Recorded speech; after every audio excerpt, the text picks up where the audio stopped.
Staying watchful. Staying का मतलब है यहाँ पे बने रहना, और वॉचफुल का मतलब है सजग, अलर्ट, सतर्क। तो यहाँ पे हम बात करने वाले हैं कि इन्फ्लेशन, महंगाई के संबंध में आरबीआई और यूनियन गवर्नमेंट अलर्ट बने हुए हैं और अलर्ट बने रहने की ज़रूरत है। इन्फ्लेशन, इसका मतलब होता है मुद्रास्फीति या फिर आप कह सकते हो महंगाई। Risks, undermining. अंडरमाइन का मतलब है किसी चीज़ के महत्व को कम कर देना। ग्रोथ, यानी कि ये जो मुद्रास्फीति है या जो महंगाई है, इसके कारण बहुत ज़्यादा जोखिम है। क्यों? क्योंकि ये जो महंगाई है ये ग्रोथ को, जो वृद्धि है, उसे कम कर सकती है। और ये महंगाई क्या कर सकती है, किस चीज़ को जोखिम में डाल सकती है? यहाँ रिस्क का मतलब है जोखिम में डाल देना। And macro economic stability. And macro economic stability, यहाँ मैक्रो इकोनॉमिक से मतलब हुआ एक तरीके से कि जो व्यापक हमारी अर्थव्यवस्था है उसकी जो स्थिरता है वह भी जोखिम में पड़ सकती है इन्फ्लेशन के कारण। कुल मिला के अगर इन्फ्लेशन बनी रहती है तो उसका नेगेटिव असर ग्रोथ पे भी देखने को मिलेगा, और जो व्यापक आर्थिक स्थिरता है उस पर भी नेगेटिव असर देखने को मिलेगा। The concerted efforts. कंसर्टेड का मतलब है एकजुट, कि ये जो एकजुट प्रयास किए गए हैं किसके द्वारा? Made by the RBI and the union government, यानी कि आरबीआई और केंद्र सरकार की तरफ से ये जो एकजुट प्रयास किए गए हैं, ये प्रयास किस लिए हैं? To contain. कंटेन का मतलब है यहाँ पे किसी चीज़ को कंट्रोल में रखना, नियंत्रित करना। इन्फ्लेशन, महंगाई को नियंत्रित करने के लिए जो प्रयास किए गए हैं, ये प्रयास ऐसा प्रतीत होते हैं टू बी हैविंग, कि ये प्रयास जो है to be having some impact. Impact का मतलब है प्रभाव, कि ये प्रयास कुछ प्रभाव ला रहे हैं। इनका, ये जो प्रयास किए गए हैं, इन प्रयासों का प्रभाव देखने को मिल रहा है। ऑलवेट, यद्यपि, हालांकि। मार्जिनल, मार्जिनल का मतलब है बहुत ही मामूली, कि भाई जो प्रयास किए गए हैं, जो कदम उठाए गए हैं, उनका परिणाम देखने को मिल रहा है। हालांकि ये जो परिणाम है इसकी मात्रा जो है वो काफ़ी कम है। इन स्लोइंग का मतलब है कम करने में, और पेस का मतलब है चाल। ऑफ प्राइस गेन्स, कि कीमतों में जो इजाफा है, मूल्य जो वृद्धि हमें देखने को मिल रही है, उनकी कीमतों को कंट्रोल करने में मदद मिल रही है।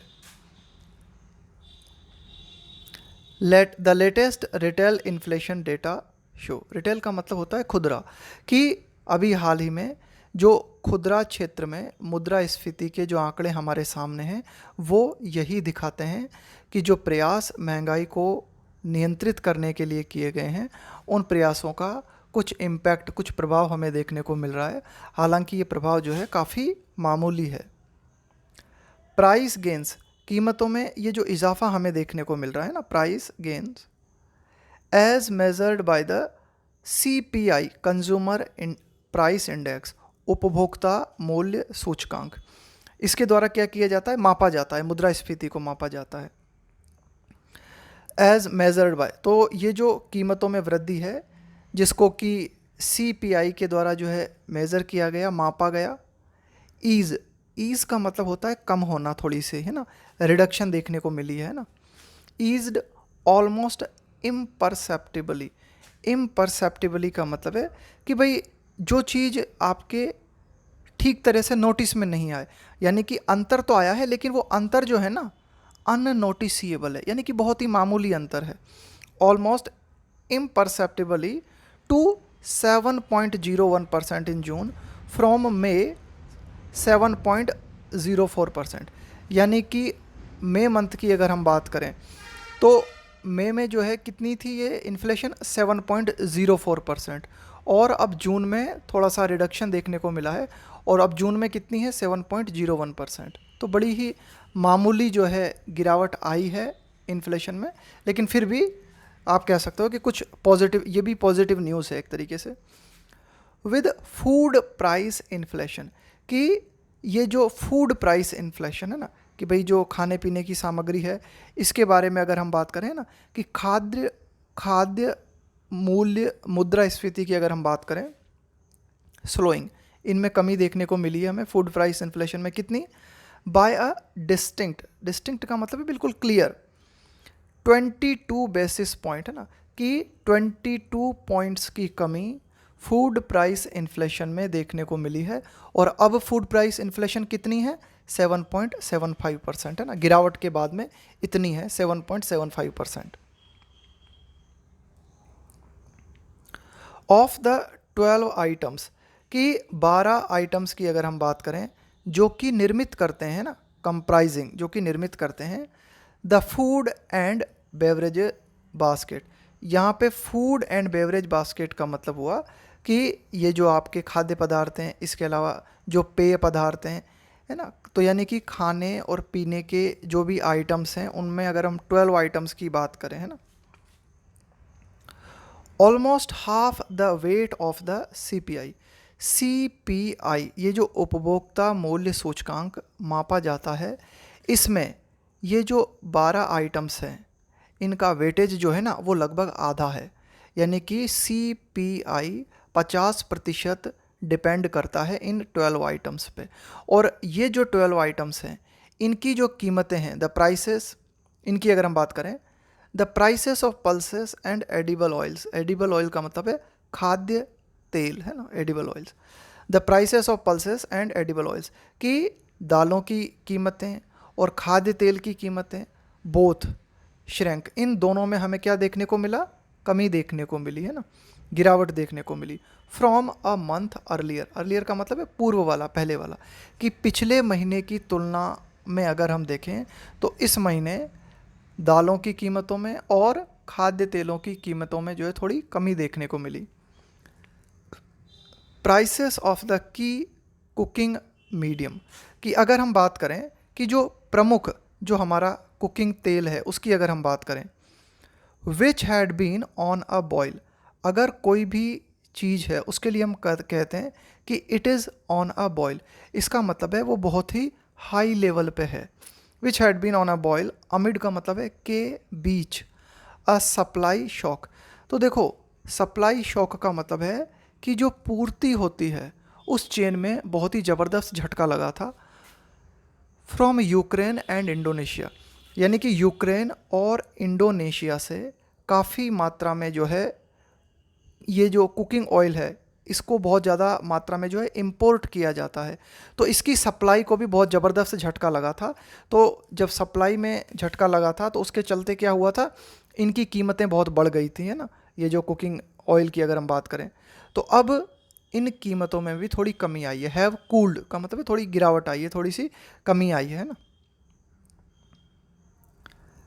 हेल्प्ड बाय, अब ये कमी क्यों आई, किस चीज़ के द्वारा आई ये कमी? Helped bye import duty reduction. Import का मतलब है आयात, कि आयात की जाने वाली वस्तुओं पर जो ड्यूटी लगाई जाती है, जो टैक्स लगाया जाता है, उसमें रिडक्शन किया गया, उसमें कमी की गई, जिसके कारण इनकी कीमतों में गिरावट आई। ईयर ऑन ईयर इन्फ्लेशन, कि साल दर साल अगर हम मुद्रास्फीति की बात करें इन ऑयल्स एंड फैट्स, कि तेल के मामले में और वसा के मामले में साल दर साल मुद्रास्फीति की अगर हम बात करें तो ये जो मुद्रास्फीति है थोड़ी सी कम हुई है। डीसल रेट, एक्सल रेट का उल्टा है डीसल रेट। एक्सल रेट का मतलब है ऊपर जाना, है ना, तेजी आना, और डीसल रेट नीचे जाना, कमी आना। लास्ट मंथ बाय अ वॉपिंग, वॉपिंग का मतलब है बहुत ही ज़बरदस्त, 390 बेसिस पॉइंट।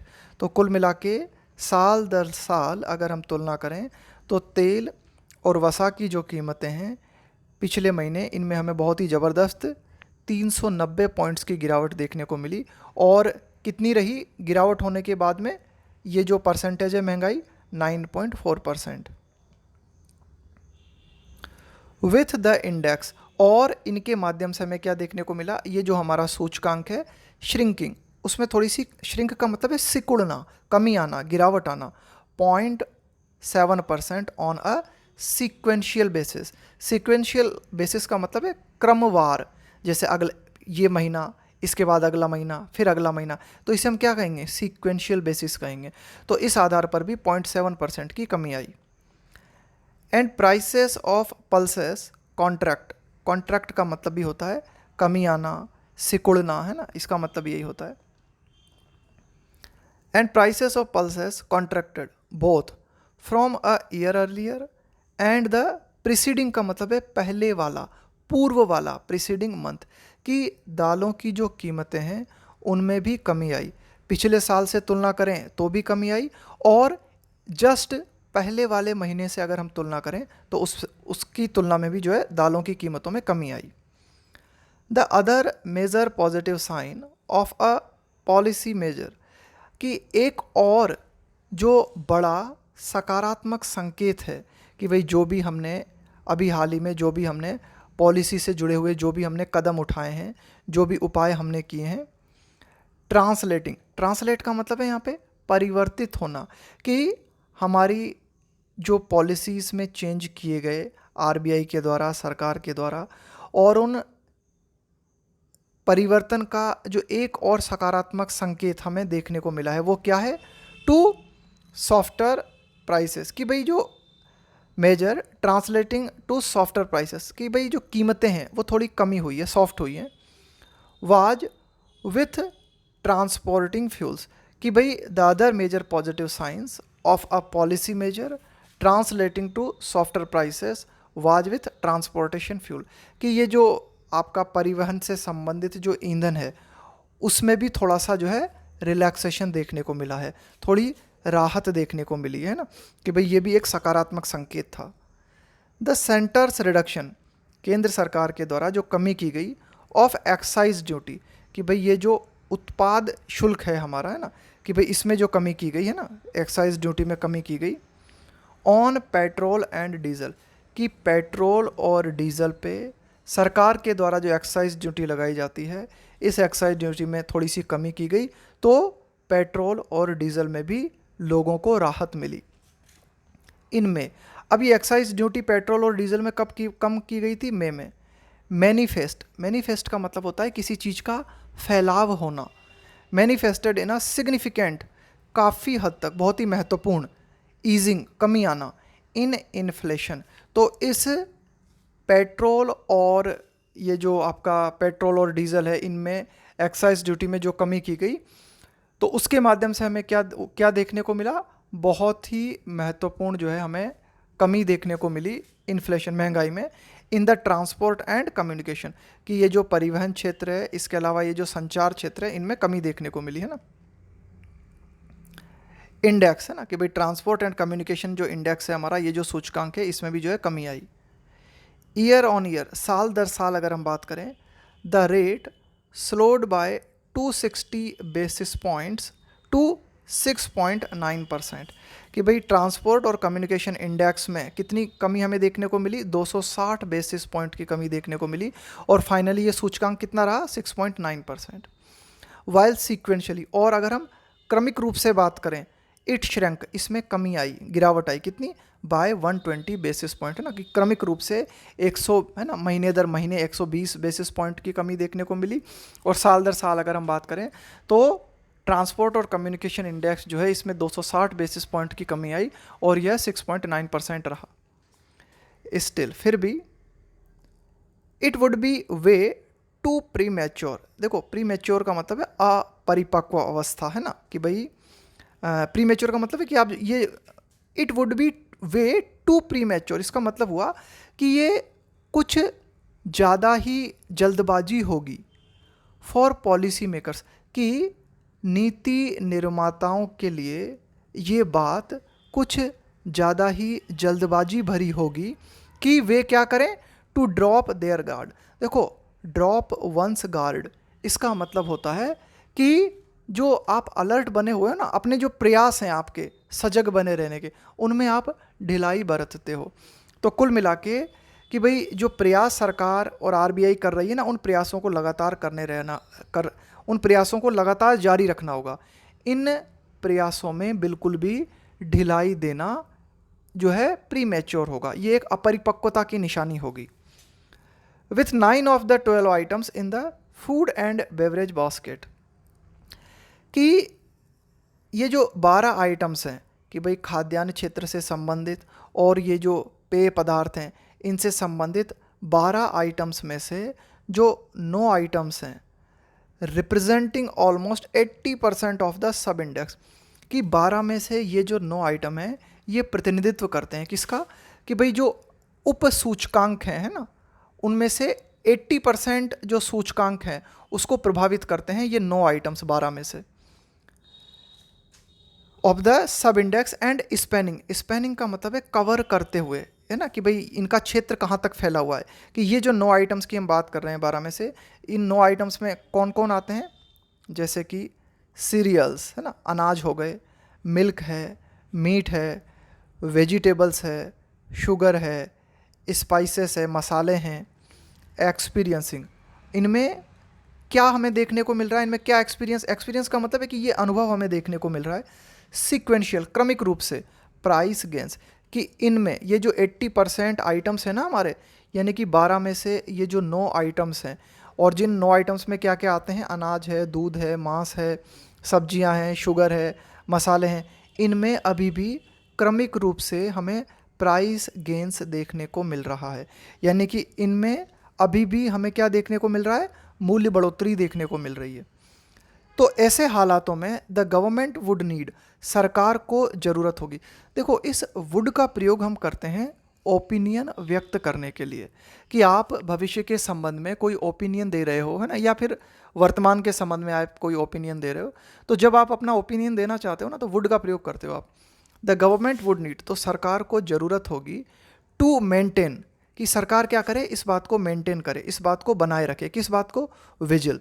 विजिल का मतलब है सतर्कता, अलर्टनेस, कि सरकार को अलर्टनेस को मेंटेन करने की ज़रूरत होगी।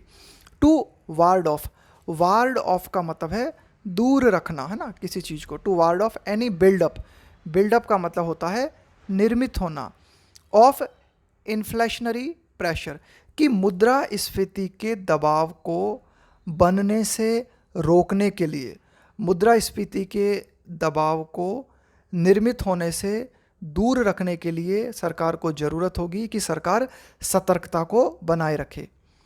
इन कंज्यूमर्स किचन, कि उपभोक्ताओं की जो रसोई है वहाँ से अगर मुद्रास्फीति का दबाव दूर रखना है ना, वार्ड ऑफ का मतलब है दूर रखना, है ना, कि वहाँ मुद्रास्फीति का जो दबाव है वो निर्मित ना हो जाए, बिल्डअप ना हो जाए, तो इसके लिए अभी भी सतर्कता बनाए रखने की ज़रूरत होगी।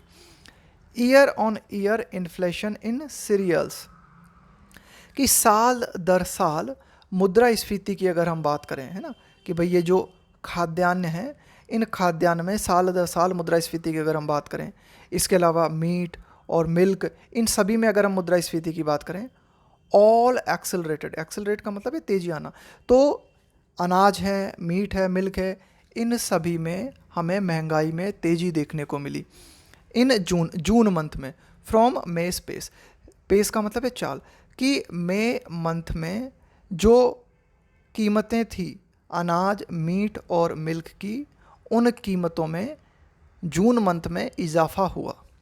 एंड प्राइस गेंस, और जो कीमतों में तेज़ी आई है इन वेजिटेबल्स, है ना, कि भाई सब्जियों में, स्टिल रिमेंड, अभी भी बनी हुई है, इन डबल डिजिट्स एट 7.4%, कि सब्जियों की अगर हम कीमतों की बात करें तो सब्जियों की कीमतें जो हैं वो अभी भी डबल डिजिट में 17.4% पे बनी हुई है। The progress of monsoon rains give hope, कि भाई ये जो मानसून की बरसात है ना, कि मानसून में जो जो प्रोग्रेस है ना, जो जो प्रगति हमें देखने को मिल रही है, ये हमें इस बात की उम्मीद देती है दैट कि the prices of farm produce, produce का मतलब है उपज, कि किसान की जो उपज है ना, उसकी जो कीमत है में मॉडरेट, मॉडरेट का मतलब है थोड़ा सा कम होना। भाई देखो, एक तो क्या है हाई, एक है लो और एक है मॉडरेट। मॉडरेट का मतलब है बीच में रहना, थोड़ा सा कमी आना। फार्म प्रोड्यूस में moderate in the coming months, कि आने वाले महीनों के दौरान जो फार्म प्रोड्यूस है ना, कि भाई एक तरीके से जो भी हमारी ये उपज है, कृषि उत्पाद हैं, इनमें थोड़ी सी गिरावट आ सकती है अच्छे मानसून के कारण। प्रोवाइडेड का मतलब होता है बशर्ते। प्रोवाइडेड का मतलब है कि भाई कंडीशन ये है। द एक्सट्रीम रेनफॉल, कि बहुत ही ज़्यादा मात्रा में जो बारिश, एंड फ्लडिंग, और कई क्षेत्रों में हमें क्या देखने को मिला है, बाढ़ जैसे हालात देखने को मिले हैं, सीन देखे गए हैं। इन सम स्टेट्स, कि कुछ राज्यों में बाढ़ जैसे हालात देखे गए हैं और कुछ राज्यों में बहुत ही ज़्यादा मात्रा में बारिश हुई है। तो ये जो बहुत ज़्यादा मात्रा में बारिश हुई है, डज नॉट एडवर्सली, एडवर्सली का मतलब है प्रतिकूल रूप से, इन अ नेगेटिव वे, हिट का मतलब है प्रभावित करना, क्रॉप ग्रोइंग रीजन्स, बशर्ते कंडीशन ये है कि जो बहुत ज़्यादा मात्रा में बारिश हुई है, ये जो क्षेत्र है ना हमारे, जहाँ पर ये जो जहाँ पे फसल उगाई जाती है, ये जो क्षेत्र हैं, ये कहीं बुरी तरीके से या नेगेटिव वे में प्रभावित ना हो इस बरसात से। क्योंकि अगर ये बरसात से या एक्सट्रीम रेनफॉल के कारण अगर यहाँ पर जो है नेगेटिव इन्फ्लुएंस देखने को मिला बारिश का, तो फिर इन्फ्लेशन में कोई राहत नहीं मिलेगी। एंड वाइल, और जबकि एन अप्रिशिएबल, अप्रिशिएबल का मतलब है नोटिसिएबल, है ना, कि भाई ठीक है, जिसको आप नोटिस कर सकते हो ना, उसके लिए कहेंगे अप्रिशिएबल, है ना। वाइल एन अप्रिशिएबल, सॉफ्टनिंग का मतलब है कमी आना। In global crude oil prices, कि वैश्विक कच्चे तेल की जो कीमतें हैं उनमें भी थोड़ी सी कमी आई है। इन रिसेंट सेशन, कि अभी हाल ही के कुछ सत्र की अगर हम बात करें, कुछ सेशन की अगर हम बात करें, तो ग्लोबल क्रूड ऑयल की कीमतों में भी थोड़ी कमी आई है। तो ये जो कीमतों में कमी आई है, ये इस बात को प्रदान करती है, ऑफर सम रेस्पाइट का मतलब है राहत, तो ये भी थोड़ी सी राहत की बात है, ये राहत प्रदान करती है। द रुपीज़ शार्प डिप्रिसिएशन, कि जो रुपया है उसका बहुत ही तेज़ी से गिरना, डिप्रिसिएशन का मतलब होता है कमी आना, गिरावट आना। अगेंस्ट द डॉलर, डॉलर के मुकाबले रुपया कमज़ोर हुआ है, बड़ी ही तीव्र रूप से कमज़ोर हुआ है। इसका मतलब ये है, India will continue to face, कि भारत लगातार रूप से अभी सामना करता रहेगा किस चीज़ का, the spectre of imported inflation. देखो, अगर हम बोलते हैं ना किसी भी चीज़ का द स्पेक्टर ऑफ समथिंग, इसका मतलब होता है कि इस चीज़ के नेगेटिव परिणाम भविष्य में हमें देखने को मिल सकते हैं, तब हम बोलते हैं the spectre of something. The spectre of something का मतलब हुआ कि किसी बात के नेगेटिव परिणाम हमें भविष्य में देखने को मिल सकते हैं। The spectre of imported inflation, imported inflation का मतलब ये हुआ कि आप चीज़ों को इम्पोर्ट करते हो, आयात करते हो, है ना। तो अगर वो आयात करने वाली चीज़ अगर महंगी है, तो कुल मिला के फिर आपकी महंगाई कम नहीं हो रही है ना। तो कुल मिला के डॉलर के मुकाबले रुपये का लगातार कमज़ोर पड़ना जो है, इस बात का मतलब ये है कि आगे आने वाले समय में भी भारत को जो इम्पोर्टेड इन्फ्लेशन है उसमें राहत नहीं मिलेगी। वो इसलिए ऐसा इसलिए द बिल फॉर इम्पोर्ट्स, कि जब आप आयात के जो बिल हैं ना, कि भाई आपने चीज़ों को आयात किया तो उसका जो बिल बनेगा, इंक्लूडिंग क्रूड, है ना, क्रूड का मतलब यहाँ पे कच्चा तेल, कीप्स राइजिंग। तो कुल मिला के जो भी आपका इम्पोर्टेड आइटम है जैसे कि कच्चा तेल है, उसकी कीमत जो है लगातार हाई बनी रहेगी, राइजिंग, बढ़ते रहना। The decision of the GST council to raise, कि जीएसटी काउंसिल के द्वारा जो डिसीजन लिया गया है, क्या डिसीजन लिया गया है जीएसटी काउंसिल के द्वारा, टू रेज, रेज का मतलब है और बढ़ा देना और ऊपर उठा देना किसी चीज़ को। तो ये जो जीएसटी परिषद है या जीएसटी काउंसिल है, इसने क्या डिसीजन लिया है कि शुल्क को बढ़ा दिया जाए, टैरिफ्स को, on a range of goods, कि कई सारे सामान हैं, है ना, रेंज का मतलब है कि भाई विस्तार, कि कई सारे सामान हैं उन पर जीएसटी बढ़ा दिया जाए, इंक्लूडिंग क्या क्या शामिल है उन सामानों में, some items of mass consumption. Mass consumption का मतलब हुआ कि व्यापक पैमाने पर जिन सामानों का प्रयोग किया जाता है उन पर जीएसटी शुल्क बढ़ाने की जो बात है, इसके माध्यम से क्या होगा, इस डिसीजन से, ये जो डिसीजन है, इज़ ऑल्सो बाउंड, बाउंड का मतलब है कि अब ये पक्का है, ये मतलब ये जो डिसीजन है इस चीज़ को बाध्य करेगा, is also bound to add का मतलब ऐड कर देना, add upward pressure on prices. तो जीएसटी काउंसिल का ये जो डिसीजन है कि कुछ आइटम्स पे जीएसटी बढ़ा दिया जाए, तो इसके माध्यम से पक्का मानो कि जो कीमतें हैं उन कीमतों में और जो है हमें इंक्रीज देखने को मिलेगा ना, एक्सेलरेशन देखने को मिलेगा, अपवार्ड प्रेशर देखने को मिलेगा, है ना, कि भाई एक तरीके से कीमतें और ऊपर जाएंगी इस फैसले से। तो कुल मिला के ज़रूरत इस बात की है कि finance minister Nirmala Sitharaman remarks कि वित्त मंत्री निर्मला सीतारमन ने जो टिप्पणियां की ऑन ट्यूसडे, कब, मंगलवार को, वो टिप्पणियां ये दर्शाती हैं अथॉरिटीज़ रिकॉग्निशन दैट कि जो विभिन्न अथॉरिटीज़ हैं हमारी, है ना, कि भाई जो भी अधिकारी हैं वे इस बात को पहचानते हैं, इस बात को समझते हैं दैट कि एनी लेटअप, देखो लेटअप का मतलब होता है ढीले पड़ जाना। आप जो प्रयास कर रहे हो ना, उन प्रयास को क्या कर देना, थोड़े से रिलैक्स कर देना। तो आपके जो प्रयास हैं उनको अगर आप थोड़ा सा रिलैक्स कर देते हो उसको बोलते हैं लेटअप। तो कुल मिला के जो भी संबंधित अधिकारी हैं वे इस बात को अच्छी तरह से समझते हैं कि अगर किसी भी तरह की ढिलाई बरती गई in the fight against inflation, कि महंगाई के खिलाफ ये जो हमारी लड़ाई है इसमें हमारे जो एफ़र्ट्स हैं उनमें अगर थोड़ा सा भी रिलैक्सेशन दिया गया, यानी कि महंगाई के खिलाफ जो हमारे प्रयास हैं उनमें अगर हमने थोड़ी सी भी नरमी दिखाई तो जोखिम बढ़ सकता है। किस चीज़ का, अंडरमाइनिंग। अंडरमाइन का मतलब होता है किसी चीज़ के महत्व को कमज़ोर कर देना, है ना, अंडरमाइनिंग ग्रोथ। तो यानी कि जो ग्रोथ है, जो वृद्धि है उसमें कमी आ सकती है ना। एंड ब्रॉडर, है ना, ब्रॉडर का मतलब है और व्यापक हो जाना। And broader macro economic stability, कि अगर हम बात करें व्यापक अर्थ, देखो एक तो होता है माइक्रो इकोनॉमिक, है ना, कि भाई सूक्ष्म अर्थव्यवस्था से संबंधित। मैक्रो इकोनॉमिक का मतलब है व्यापक, या फिर आप जो अर्थव्यवस्था के बड़े क्षेत्र हैं उनकी अगर हम बात करें तो उसमें आ जाएंगे मैक्रो इकोनॉमिक। स्टेबिलिटी का मतलब है स्थिरता। तो कुल मिला के महंगाई के खिलाफ जो प्रयास आरबीआई और गवर्नमेंट के द्वारा किए जा रहे हैं उन प्रयासों में अगर किसी भी तरह की ढिलाई बरती गई तो ग्रोथ पे नेगेटिव असर पड़ सकता है और जो व्यापक अर्थव्यवस्था है उसकी स्थिरता भी प्रभावित हो सकती है।